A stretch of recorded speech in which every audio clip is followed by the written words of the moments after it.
We worship the name above every name, the name of Jesus. He is above all things, every fear, every doubt. He makes a way for us.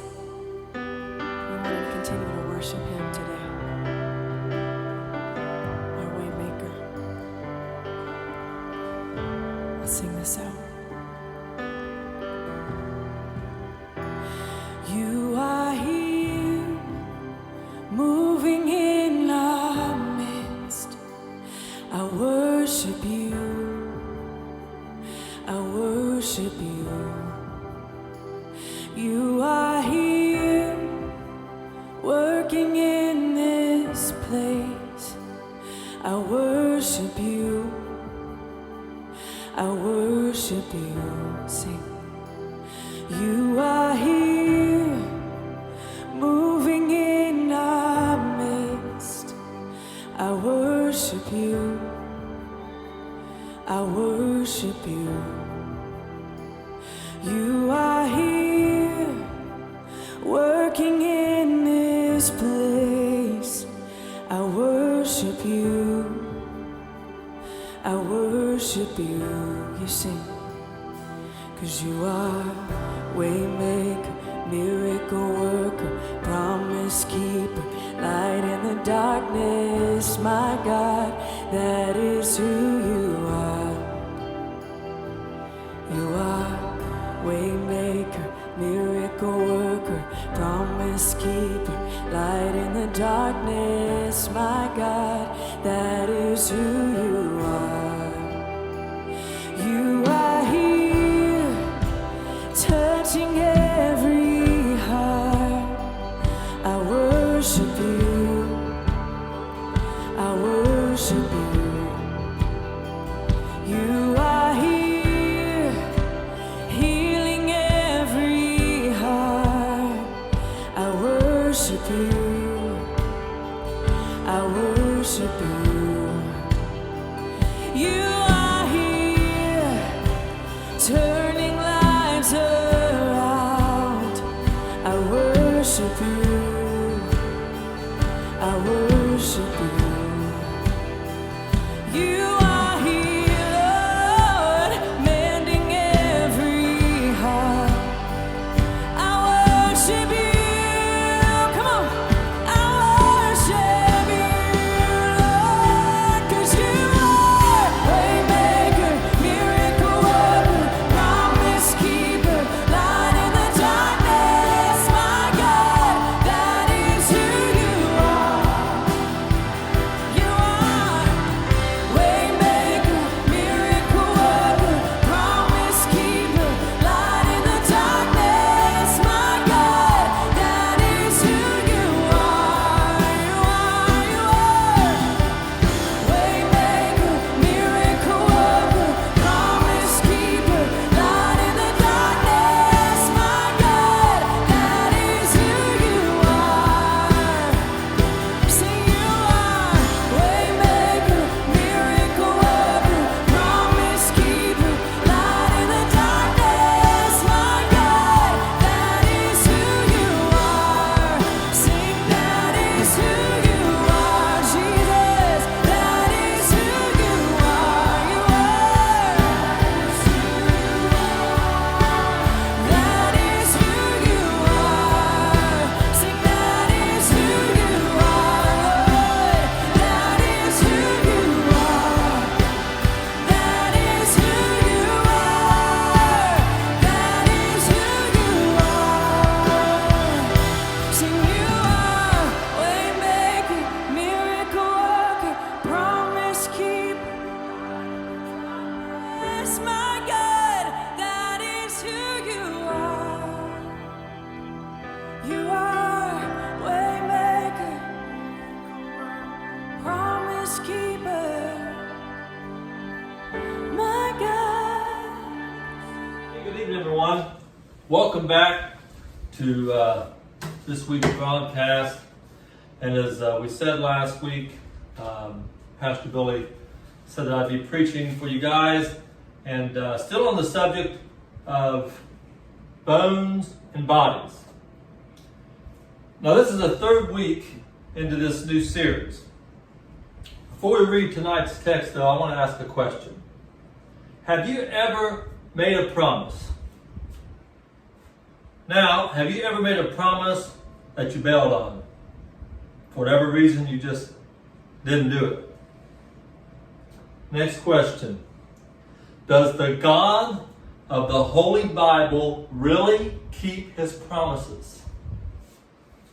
I bet you guessed by now, we're going to be talking about the promises of God.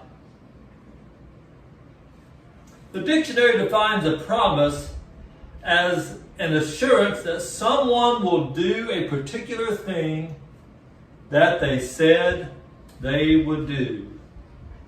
That is a promise. Saying I will do something and doing it. Now, for tonight's reading, we're going to look at the book of 2 Kings. We'll be looking at the 13th chapter and 20th verse. Elisha died, which was a prophet, and they buried him. Now groups of Moabite soldiers would come and fight in the land in the spring of the year.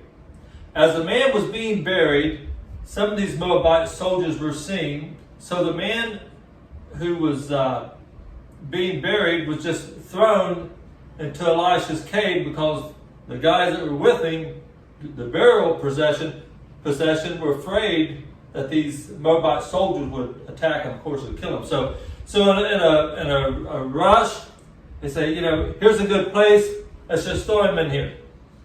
Just happened to be the cave where Elisha the prophet was buried. Now, as it goes on, it says, when the man, which was dead, touched the bones of Elisha, he came alive and stood up on his feet. Wow. Can you imagine what those guys thought? They're thinking, hey, I'm out of here. I bet they were scared to death. As a matter of fact, if I'd have been in their shoes, that dude would have never caught up to me. I'm thinking some crazy stuff was going on here. This dude was dead. He's been dead. We go throw him in the grave. He comes out of there. What's up? So again, we're talking about promises made by God. Now, when we talk about promises, they come through, different ways. God would tell some people specifically certain things that he promised them. Other promises came to us by prophets, which were men of God. And throughout the Bible, we find many promises. A guy by the name of Everett R. Storms, he wrote this article, or it was wrote about him. He had read the Bible through 27 times. And on the 27th, one of those times, he took a whole year and a half just counting the promises of God and writing them down. He said in the Bible he found the sum of 8,810 promises, but 7,487 were promises made to mankind by God. So you might say, what were some of these promises? We're just going to name a few. We're not going to name all 7,487 of them. We don't have time for that, and you would be quite bored of it, I'm sure. Number one, we're going to talk about the promise that God made Adam. God told Adam, he said, now of all the trees of the garden you shall freely eat, except the tree of knowledge, that tree that's in the midst. Don't eat it. If you eat it, you're going to die. Now we all see how that turned out. I think anyone alive today can testify to the fact that God's promise to Abraham came true, or promise to Adam came true. We see that death entered the land, and we see it. We've all experienced it. Some may be going through the process right now. I've got good friends that are going through that today. They're laying someone to rest. A brother, a father, a husband. And we see that promise of God is surely lived out daily in our land. Well, Abraham also was a man that God made some promises to, several. He told him that if he would follow after him, that he'd make him a great nation. Let's back up for just a moment, though. Let's talk about Adam again. God also, when he began to look at the predicament they were in, Eve took of the fruit, gave it to Adam, he ate, and their eyes become open, and we see how the promises of God is sure. God comes, talks with them and says, because of this, you're going to die. You're going to understand what death means. You're going to see death. It's going to affect you. But he says, not all is lost. He looks at the woman. He says, you're going to really suffer in having children. But I'm going to make a promise to you that through your seed, through your descendants, a Savior, a Messiah will come. The old serpent, yeah, he's bruised your heel. But this Messiah, your offspring, is going to bruise his head. He's talking about Jesus, talking about the Messiah, talking about the cross, talking about how that vindication would come back to the human race through this man Jesus. We'll also remember a very popular promise one made to Noah. Noah, we know that God told him to build the ark, and the whole idea was that it would be salvation for his house. So anyone who would enter the ark would be saved from the flood. There's coming a flood, but if you do this, you'll be saved. And we saw him building the ark according as God told him, and he and his whole family, all of the animal life, as we know it, were brought over the flood through the ark. But God made a promise to him on the other side of the flood. Not only did he make that promise to Noah, but he made that promise to the little mouse, to the elephant, made that promise to the eagle, to every creature, even down to that little bug. Someone says, man, he should have snuffed out that mosquito right then. We wouldn't have these little dudes to deal with right now. Apparently God has a plan for them. But he made a promise. I will never again destroy mankind, animal kind, or the earth, for that matter, again with water. And he says, I'm going to give you a little reminder of that promise. And you often see this after, a huge storm blows in. You'll look and you'll see a rainbow. God said, I'm going to put my bow in the sky as a reminder that that covenant I made with you, made with the earth and all of life, it's still good. That covenant's still good. So it's a reminder. God makes promises. He keeps his promises. Not only did he promise Abraham that he would bless his descendants and make him a mighty nation, he also foretold how that they would be taken into bondage for 400 years. That promise came true. They spent 400 years in Egypt. But he also promised, I'm going to bring them out. That promise came true as well when Israel was delivered out of the Egyptian bondage and eventually restored back to the promised land. Another promise was made, was one given to Moses. It was a commandment, and you may have heard this quoted many times, especially by your parents. God said that if your children, if you will honor your father and mother, your days will be long upon the earth. He said this was the first commandment given by promise. I like this one also. God renewed the promise he made with Moses with Joshua. He promised them victory over their enemies if they obeyed his commands. As it goes throughout the Bible, God has continually extended himself to mankind. He promised David that if David followed God, that God would be with him. One of the most quoted promises come from David's son Solomon. We've heard it so many times. 2 Chronicles 7:14 says, "If my people, which are called by my name, would humble themselves or put away their pride and look for or seek my face and turn from their sinful or wicked ways, then I will hear from heaven. I will forgive them of their sins and heal their land." The promise is still good today. But there was a promise made to the prophet Elisha. The promise was this. When speaking to Elijah, his predecessor, he said,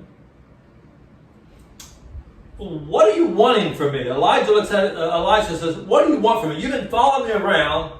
What is it that you want from me?" And he said, "Hey, I just want a double portion of your spirit. What God's blessed you to do, I want to do it in double." You might say, well, that is rather pompous or arrogant. Well, it was straightforward. That's what he wanted. And he wasn't saying, "I want to be better than you. I want to look bigger than you." He wasn't saying that at all. As you understand Hebrew law, the law of the firstborn was that they would receive double the inheritance of the rest. And what he was saying is, I want to be treated as a firstborn. And Elijah made him the promise. Now I'll remind you what I said earlier about prophets. They were the mouthpiece of God. God spoke through them. He said, "I tell you what I'll do. This is what God's saying. If you see me when I depart from this place," he's talking about leaving this earth. He said, "You'll get your wish. I promise you that. You'll get your wish." So everywhere he went, Elijah looked around and said, "Hey, I'm going away. You can just stay right here." He said, "There's nothing happening.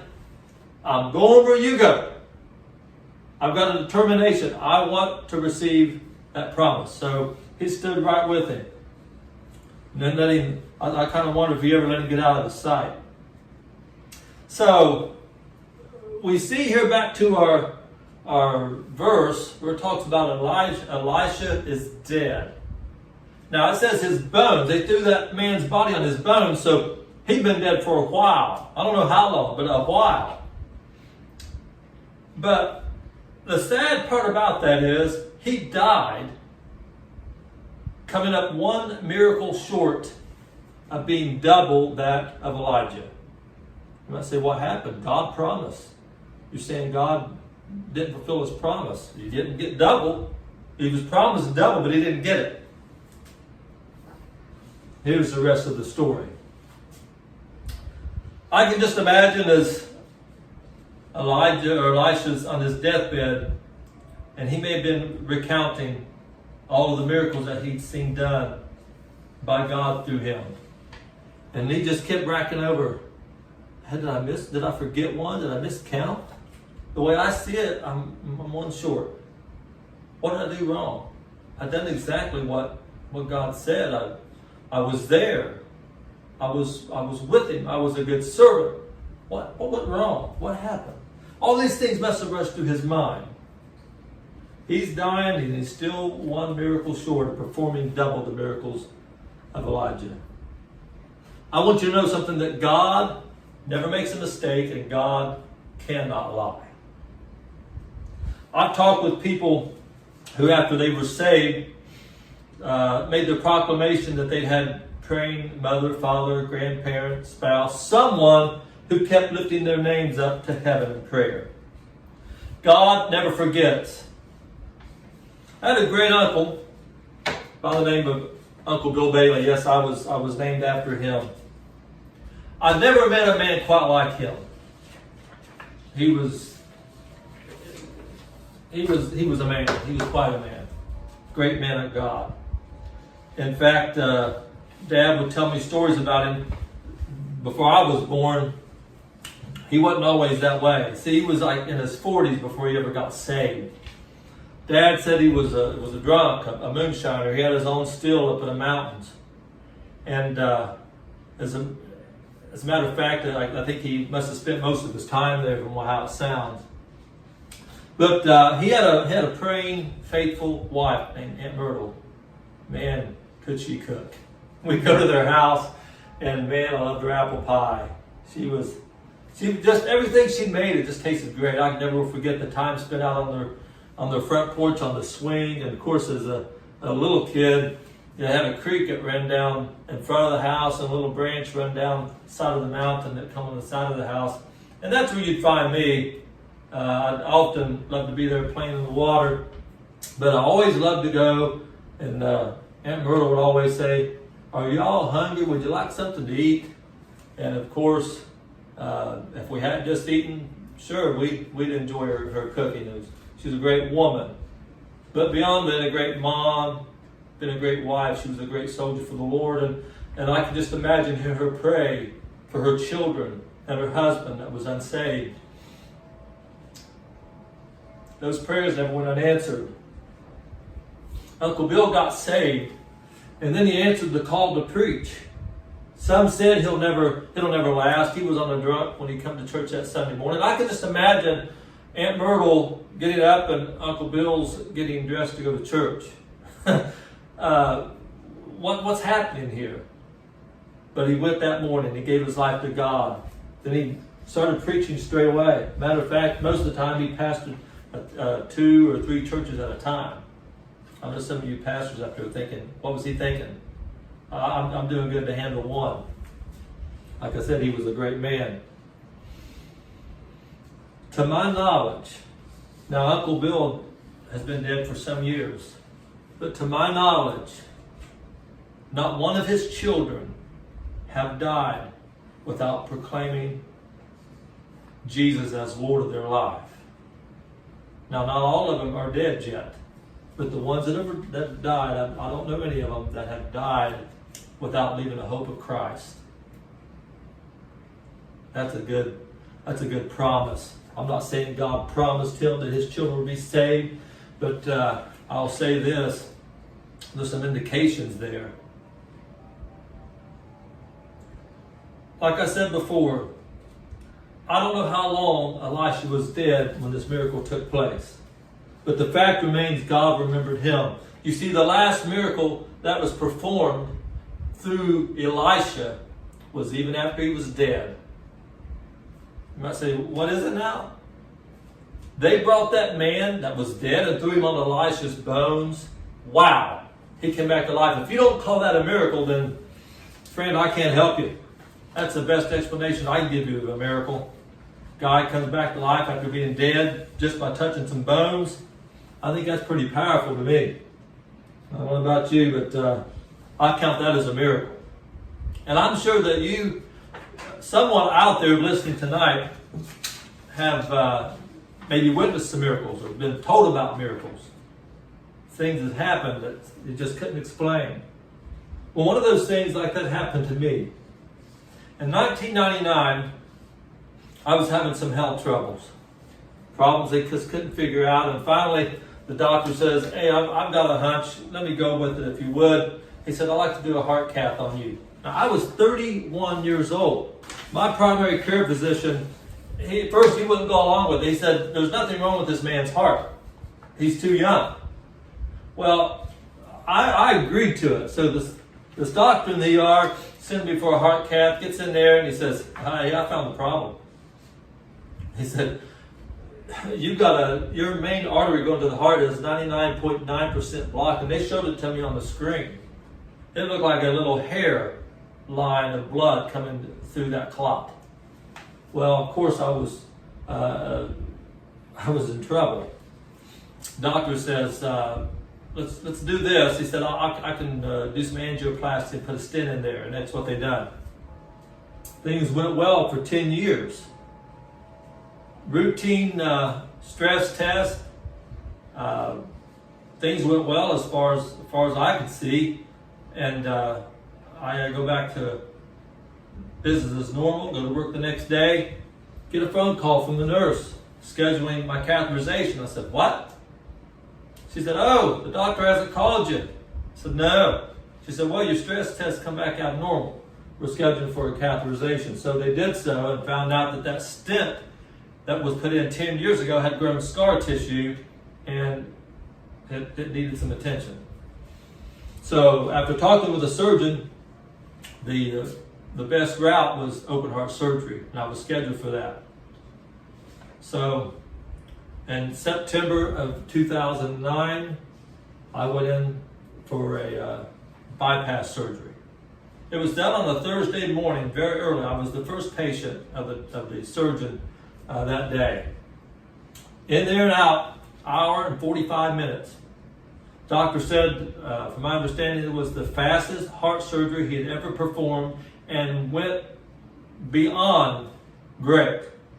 Didn't have to cut my legs. They found a spare artery in the chest. They used it, and they was in out there an hour 45 minutes. Wow, that was amazing. I can remember everything as post recovery room. You know, I wasn't one of these dudes that you talk to them. Well, I don't remember you visiting. You visited me in the hospital, or I don't remember this happening. I remembered everything, crystal clear. I talked about all night to the recovery room nurse. Of course, I talked to her about the ward. She was very quick to let my wife know that the next day. Things went great. Just a short story, things went great. As a matter of fact, things went so great, the doctor was talking with us on Friday night, and they were looking to release me to go home first early Saturday. Well, the next day rolled around and things wasn't so great. I went upside down. As a matter of fact, I couldn't move anything but my head and neck. I was very sick, and for someone who has never been through anything like this, you may not understand. I could feel myself dying. I knew. I could just feel in my spirit. I was dying, and I heard the doctors talking. The nurse, there was a team around me all day Saturday trying to figure out what was going on. My blood count was down to 5.6, which is less than half of what you're supposed to have. I wasn't bleeding out anywhere. They couldn't find anything. They had me through all types of scans, tests. I wasn't bleeding internally. They just couldn't figure it out. But I was in trouble. Well, after working all day Saturday trying to figure this thing out, I remember the doctor telling the nurses at the end of the day, said, "This man needs to get 2 bags of blood immediately, or we're going to lose him." Now, I overheard that conversation. The doctor knew that I was going to die. If something hadn't changed, I wasn't going to make it. Well, I'd always had female nurses, no male nurses. So I heard the nurses tell the doctor, said, "Okay, we'll get the blood ordered and get things going." First thing Sunday morning, they started giving me blood. I still couldn't do anything all day Sunday. I was sick. Just a mess. What was going so great is now not going so great at all. Sunday night, however, things took a change. At 11:15, my nurses had just left the room. They'd always knock on the door, and I would say, "Come in." At that point, all I could do was just roll my head over and say, "Come in." And they came in and done all my vitals. Everything was always done on my left side. Like I said, only female nurses, no male nurses. And my nurses just left the room, and I heard a knock on the door again. And I just rolled my head over and said, "Come in." Well, I'm staring at the door, nothing's happening. After a few seconds, I rolled my head back to center, and here's this guy standing on the other side of my bed. Now, mind you, my wife was asleep on a cot at the end of my bed. And there's no way to gotten around my wife. Trust me, she's a light sleeper anyhow. And this guy has got his hands on my bed rails. Well, he's staring straight forward, and I've clicked my little button on my bed that turns my light on. I wanted to see his face. I never could see his face.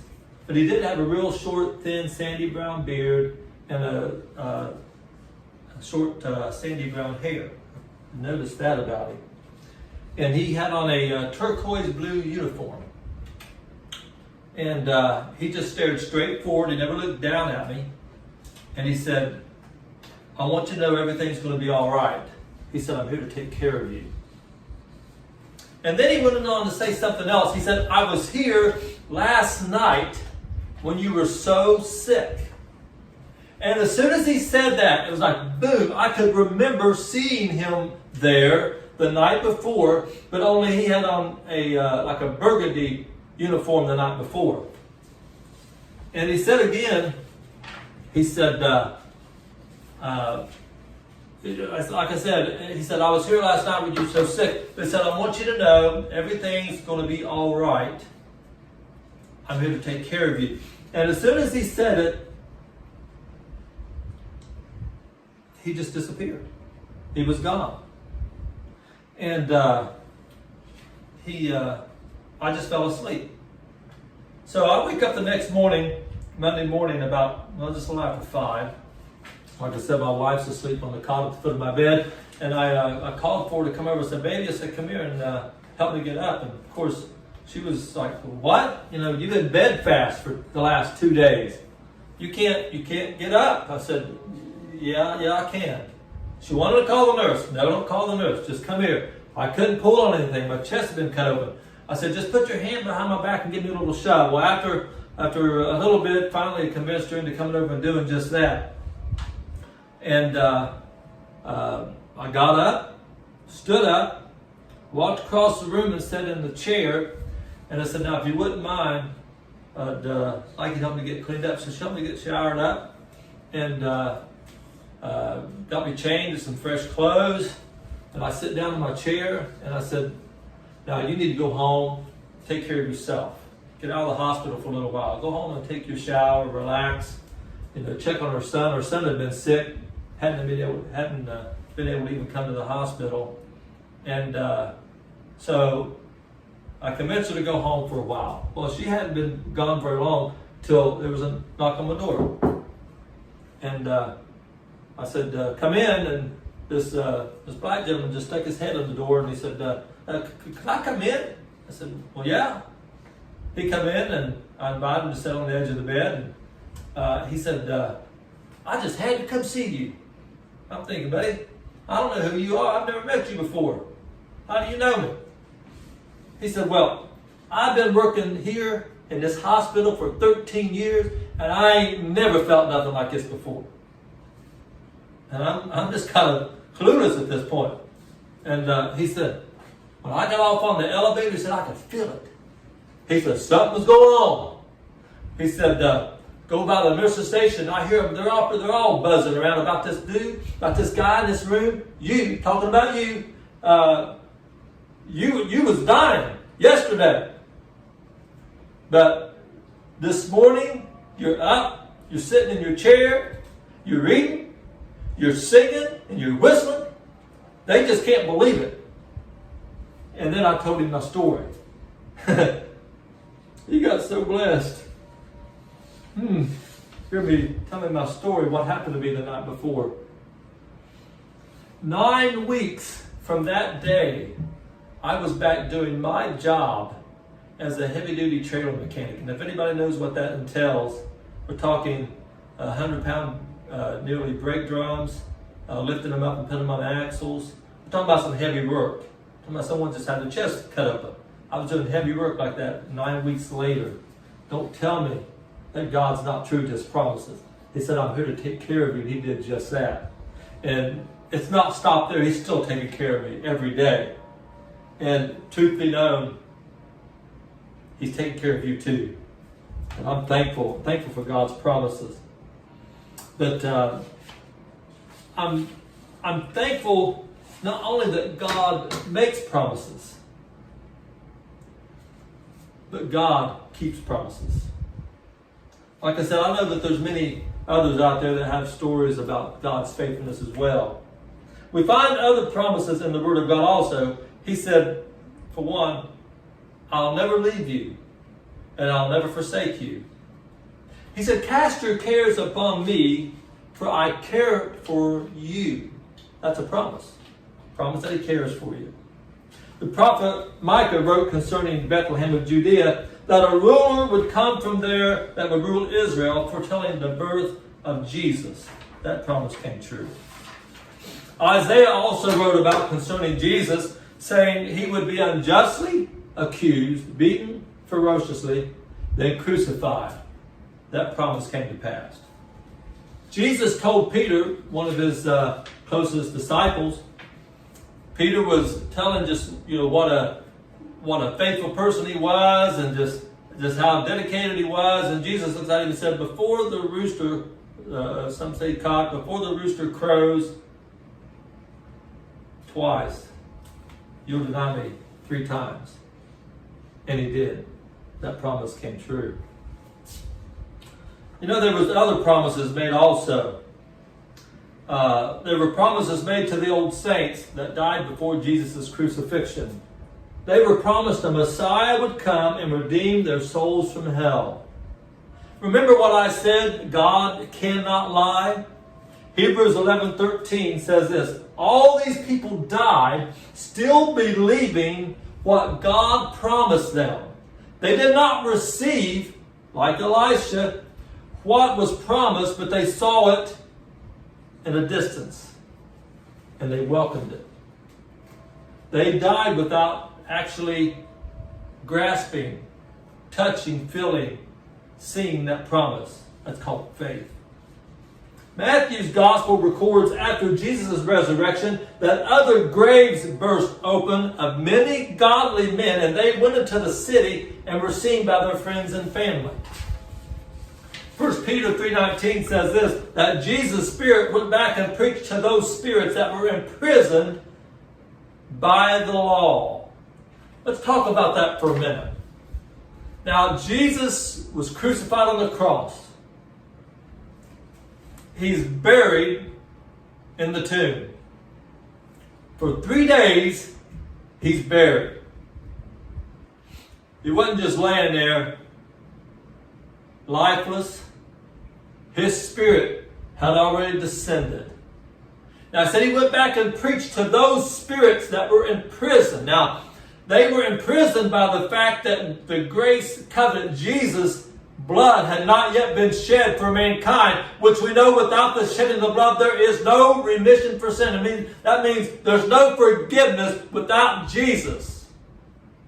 These people, godly people, they died waiting for the hope of the Messiah, the Christ, to come to suffer for their sins. Like Isaiah said, he would be smitten among the smitters. He would be spit upon, be laughed at, be ridiculed.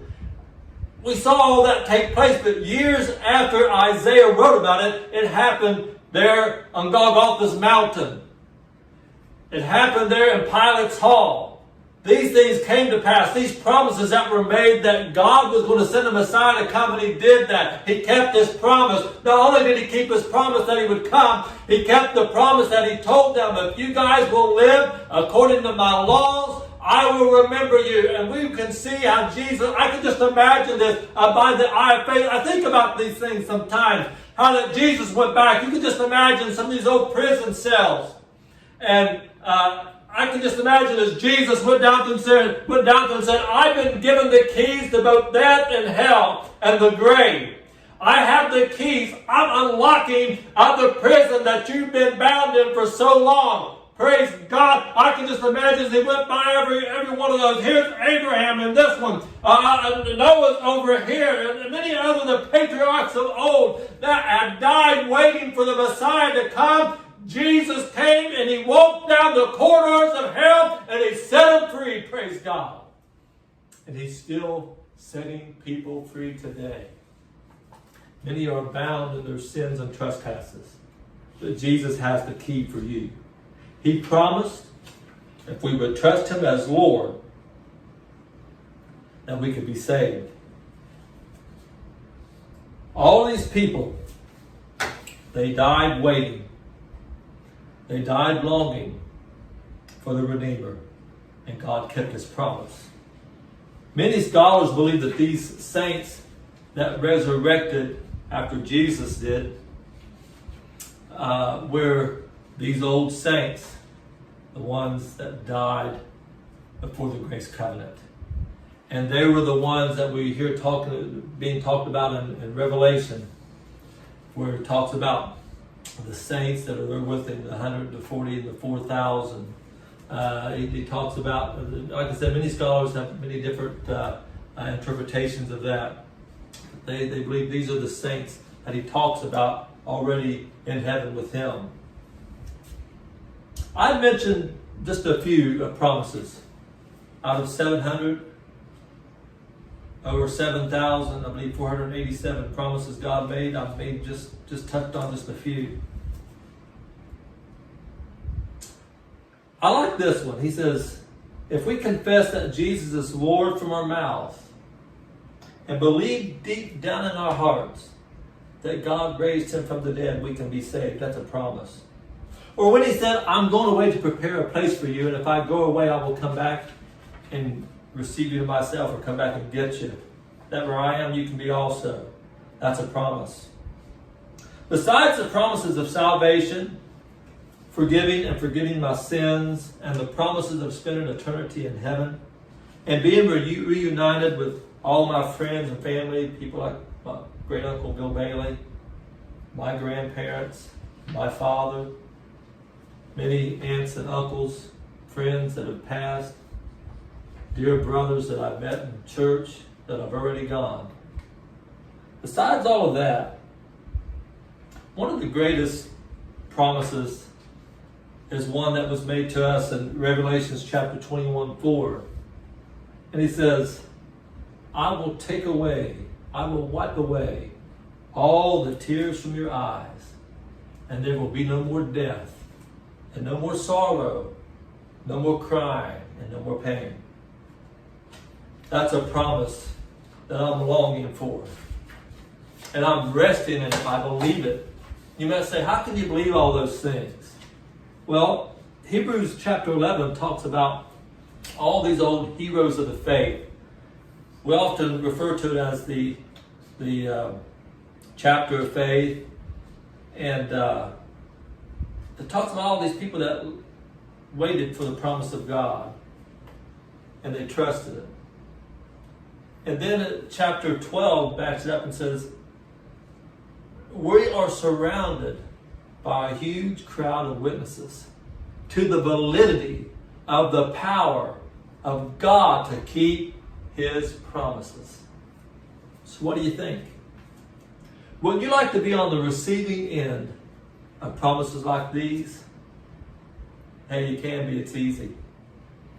Just as Jesus told one of the thieves that was being crucified with Him, he was nearing death. He's heard about Jesus. And he sees Jesus on the cross. The other thief is mocking him, but this thief says, hey, I believe this guy truly is the Messiah. He's done nothing wrong. I'm guilty of what I'm dying for, but this man's done nothing.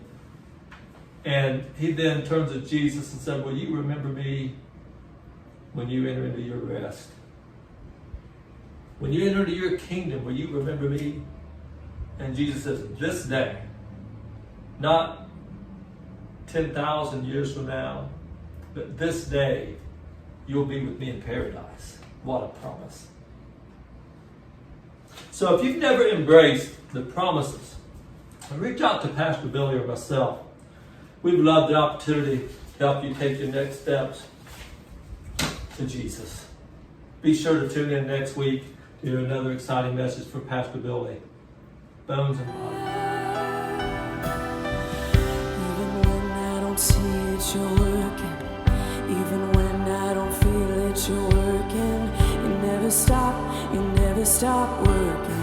You never stop stop working.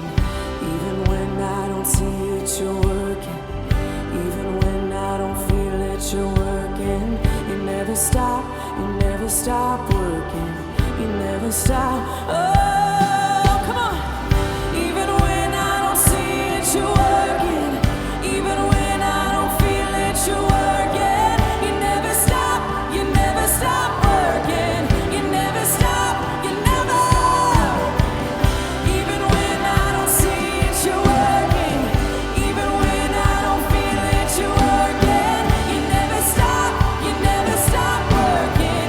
You never stop working. Miracle worker, promise keeper. That is who you are. You are waymaker, miracle worker, promise keeper, light in the darkness, my God. That is who you are. Sing, that is who you are, Jesus. That is who you are. That is who you are. That is who you are. Oh, that is who you are. That is who you are. That is who you are. That is who